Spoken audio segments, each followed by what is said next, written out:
नमस्ते.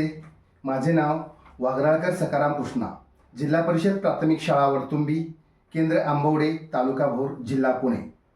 तर विद्यार्थ्यांमध्ये जी मूल्य रुजवतो त्यामध्ये खरे बोलणे हे एक मूल्य आपण रुजवतो. तर प्राण्यांमध्ये सुद्धा कशा प्रकारे अशा प्रकारचं मूल्य रुजलं गेलेलं आहे हे पाहण्यासाठी मी आज एक आपल्याला कथा सांगणार आहे. त्या कथेचं नाव आहे वचनाचा महिमा. ही कथा लिहिलेली आहे रवी दिघे यांनी. तर बाजरीचे खळे निंबाखाली घेतले होते. तेथेच एका निंबाखाली ज्वारीचे खळे सुरू झाले. तेवढ्या भोवती पात फिरू लागली, तेवढा राशीत उडाला. सकाळपासून पात हाकून दमलेला संतू निंबाखालच्या खाटेवर लवणला होता. लवलेल्या फांद्या संतूवर चवऱ्या ढाळत होत्या.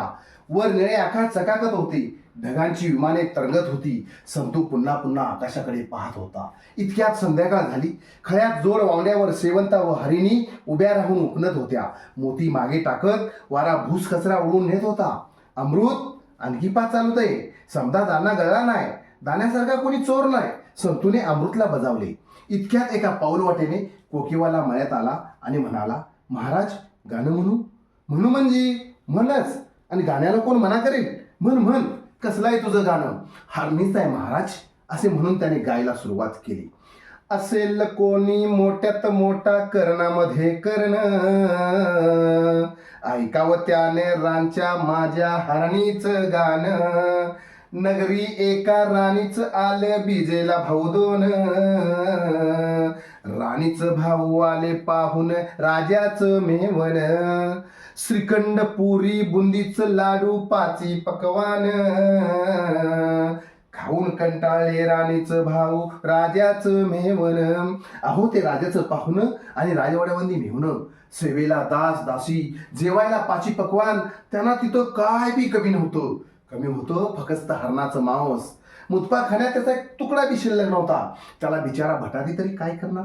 राजाला ही गोष्ट कळली. तसा त्यांनी प्रधानाला हुकूम दिला. प्रधानानं कोतवालाला तंबी दिली. कोतवालानं शिपाई पिटाळले. शिपाई फासुपारद्याकडे गेले आणि म्हणाले, अरे अरे फासुपारद्या, मांस आणि हरणाचं कुठून बी आण, नाही तर राजा मासनी सुळावर देईल.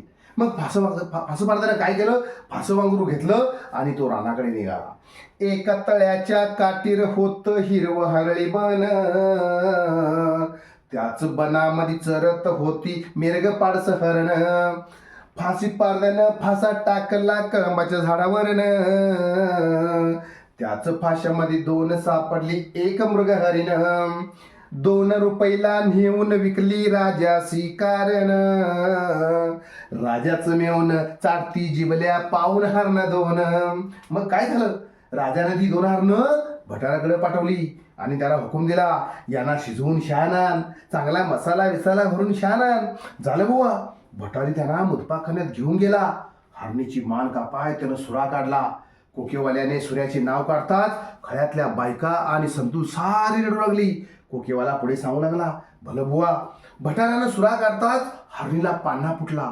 दुधाच्या धारा गळू लागल्या. महाराज मारे टप टप टप. भटाऱ्याला आश्चर्य वाटलं. राजाच्या भटारखान्यात त्याचा जन्म गेला, पण त्यानं असं कधी पाहिलं नाही. तो घाबरला आणि त्यानं ती 2 हरणं राजापुढे नेऊन उभी केली. तेव्हा हरणी मात्र माणसावांनी बोलली, रानात हाईत उपाशी माझी पाडस लहान 2,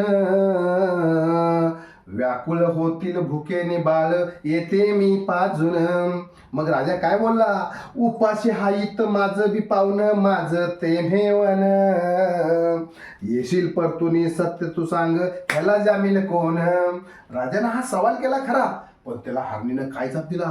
समधीजण ऐका मंडळी. हरणी काय बोलली?